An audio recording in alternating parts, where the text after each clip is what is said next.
Yes, I received a letter Friday afternoon late. There is no mention of a possible closure of Marlin ISD. What the letter from TEA did say is that TEA intends to appoint a board of managers, which is to replace the school board, and to name a superintendent. And it said that it also was upgrading the monitor that we have, which is Dr. Rose Cameron, from monitor to conservator over Marlin ISD. But no closure. There was no mention of any closure. In my conversations with TEA, which I called Monday to talk to the official named in the letter as contacted, there is no mention of right now discussions of closing Marlin ISD. I think the board of managers, that's probably going to happen. With what happens to the superintendent is more questionable. We do have an opportunity, however, to file for basically an appeal. They call it an informal review. And we will, of course, do that. But statutorily, the commissioner has to take some action. We knew that when we signed the abatement agreement last October. I mean, so this is not a big surprise. That process will not be fast. You know, you're probably looking at 2 to 3 months before there'll be a board of managers here.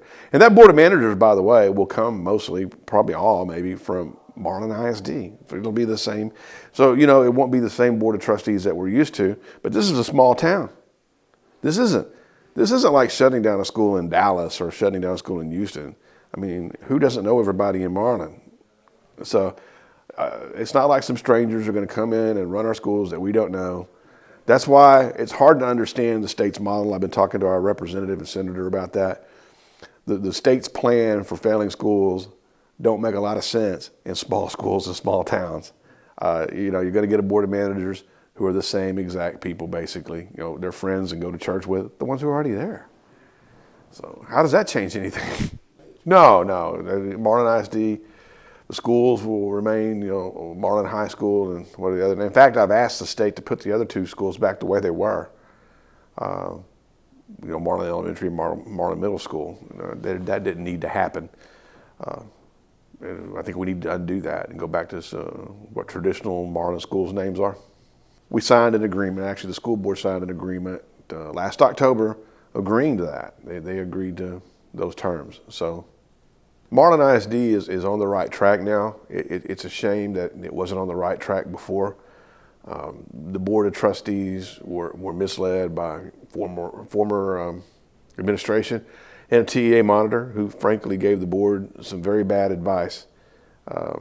They were working hard in Marlin schools, don't get me wrong. It's not that people were up there not working hard.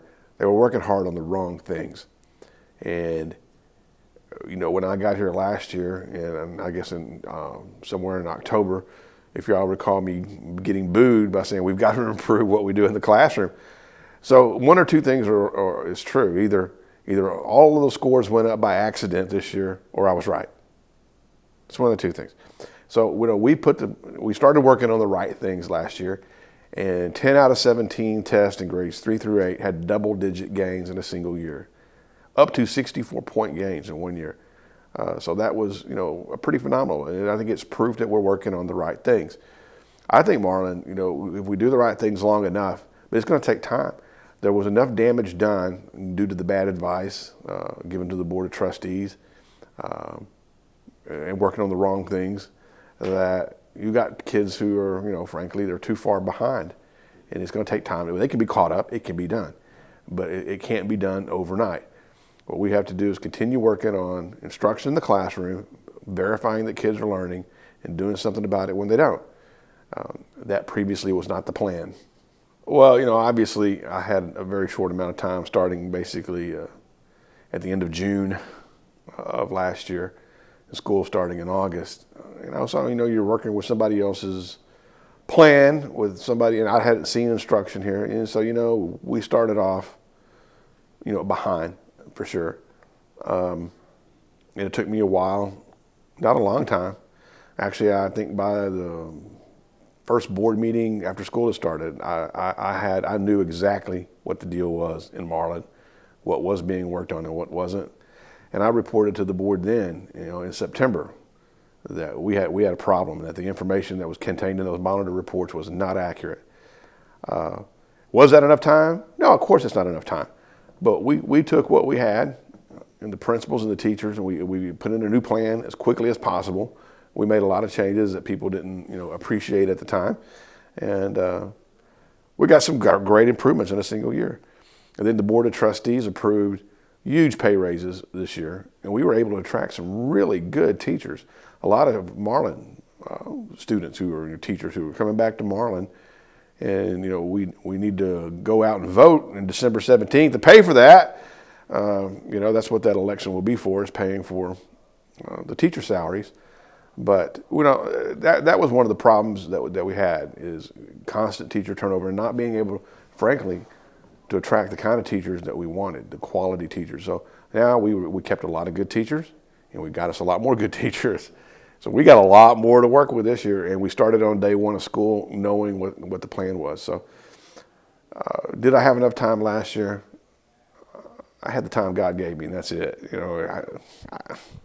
We did what we could with what we had, and we made a lot of hay. Well, the agreement said basically you had to meet state standard, in actually less than 1 year. So we signed that agreement in October of last year. So less than a year ago, we signed that agreement. And basically they said, when the tests are given in 5 months, everybody has to, well, not everybody, but you have to meet state standard, or that's it. Well, as I've already said, the hard part of that is they weren't working on the right things for a number of years. And as a result, the kids are just too far behind, some of them. Now, you got a lot of kids who are exactly where they need to be on grade level, and you got then kids, they're spread all over. And that's hard when you've got a 4th grade classroom of readers, and some are reading at the 4th grade level and some are reading at the 1st grade level. That should have never been allowed to happen, but it did. So yeah, to think that our principals and teachers could make up for kids, some who are 2 or 3, 4 years behind on their academic skills, that's not reasonable. But we did make a lot of gains. A lot of kids made a lot of improvement, and to me, that's the important story about last year and this year. And it's going to take a couple of more years to close those gaps. We're working on the right things. That is, we're going to have to work on the right things, and that is instruction in the classroom, making sure that kids are learning and doing something about it when they don't. I think it's going to take some stability in Marlin of doing the right things like we started last year and like we're doing this year. So I would like to stay and finish the job for the children. I think that whether at the end of the day, whether somebody misrepresented themselves to from TEA to the board, whether somebody worked on the wrong things, whether you remove a school board or not, the real damage done here is that kids didn't receive as good as an education as they could for several years, and it was from adults who they meant well, but they were just misguided and giving bad advice to the school board.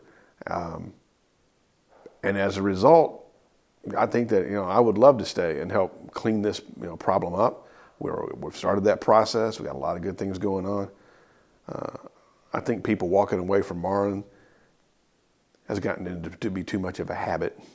I think somebody needs to stay for a while and do the hard work that has to be done. And that's not going to be 1 or 2 or 3 years. It's going to take 3, 4, 5 years to get that done.